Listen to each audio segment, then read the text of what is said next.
Hey everybody, we're in our series on pandemic planning, and in the last session we discussed the difference between disaster recovery, business continuity planning, and pandemic planning. Well, in this video, we're going to continue reviewing the FFIEC Interagency Statement on Pandemic Planning and look more into business impact analysis. There are phases of putting all of this in place, and those main phases are planning, preparing, responding, and recovering. In traditional business continuity planning and pandemic planning, you typically follow the logical or cyclical process of planning, preparing, responding, and recovering. But we have quickly seen that pandemic planning requires additional actions to identify and prioritize essential functions, the employees necessary, and the resources within the institution that could also be spread across other business sectors. So let's look at those specific challenges that are faced by management, staff, and the mitigating controls that should be considered when developing a pandemic plan. Specifically, how about the business impact analysis?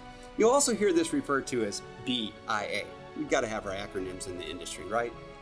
Well, when incorporating pandemic risk into business impact analysis, there are things that we should all consider. Things you should consider are questions like this. How do you have access to and what priority do essential business functions and processes that could be affected by the pandemic have in place? You see, I've seen where so many organizations, companies, fintechs, service providers, and even financial institutions are all set up to work from only one location, the physical office. And now, suddenly, they are all working remote. How does access to critical programs happen, and what are those critical programs? Business impact analysis means you go out and you identify all of that. Another important area, identify the potential impact of a pandemic on the institution's essential business functions and processes and supporting resources. To do this one, first, you have to identify what are the essential business functions and processes. For most, that's going to be your core system, making sure your core system's up and running because it's core to everything. But what resources are necessary to support all of the critical applications that keep the core up and running or that integrate and work with the core? Plus, this is looking to be something that may last for a while. So did you just, kind of duct tape it together, or do you have a plan that's going to be able to stay in place for a long time? Now, those processes that may not be critical to every day, they could become processes that become critical at some point, because even though they are not performed daily, maybe not even weekly, maybe not even monthly, but at some point in time, they do have to be performed. Now, that could be things like a monthly or quarterly billing or collections, or maybe even a dividend payout. Whatever it is, don't overlook those things that you might not do every day, you may not do every week, but you do occasionally have to do. Because as this keeps going, you're going to have to do it at some time. Make sure it's up there and it's available. Another important area, identify the potential impact of a pandemic on customers, those that could be most affected and those that could have the greatest impact on the local economy. This one has been huge, and I mean huge in reality. We have all recently experienced this one. We may have discussed what if people couldn't get to locations before, but now we have lived it.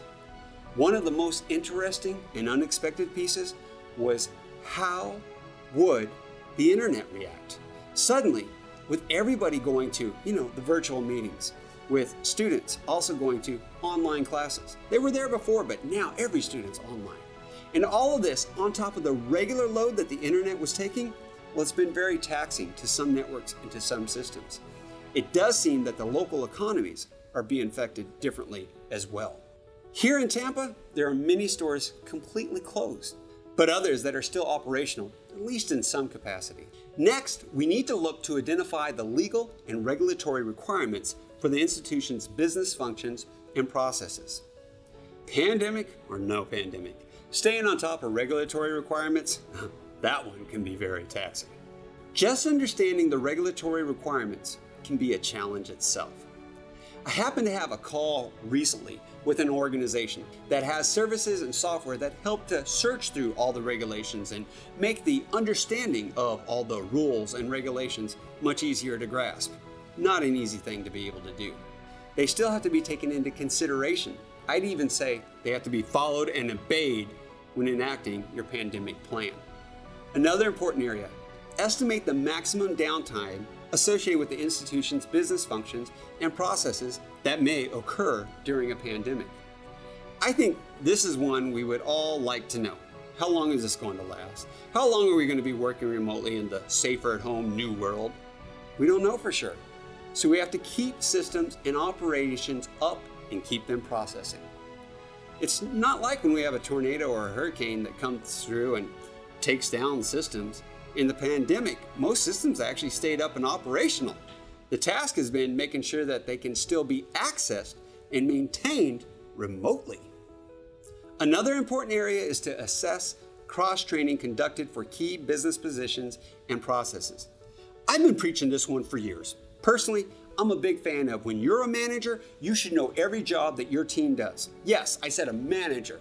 That means periodically take time to work with your staff and know the job functions they perform and the tools and software they use to perform those job functions. Even if you once did it, the tools that they're now using or the way that they choose or now have found out how to do it could have changed since you did it. So you better make sure you get to know it and do it for your entire department. But as for your team and the members in it, they should all be cross-trained so they can help each other out. The team is only as good as its weakest link. That is something we've all heard. Well, if a link is weak or breaks or is missing, how do you fill in that link? That can only be done if the rest of your team and you are ready to jump in and fill the gaps as they become exposed. Cross-training, everybody I believe has realized should have been there if it wasn't already. With the pandemic, this has been an exposed weakness. I've had conversations with people that have told me they can't get to so-and-so VPN or they can't get to so-and-so network, and having them explain what to do over the phone, well, just isn't working. Again, if you're a manager, know everything your team does by experiencing it. And if you're a part of a team, get cross-trained so that you are aware of how the entire team functions and that you are prepared to take on a role that may be asked of you to keep the team going. Okay, we've covered a lot in this video so far, and we still have more to come in this entire series.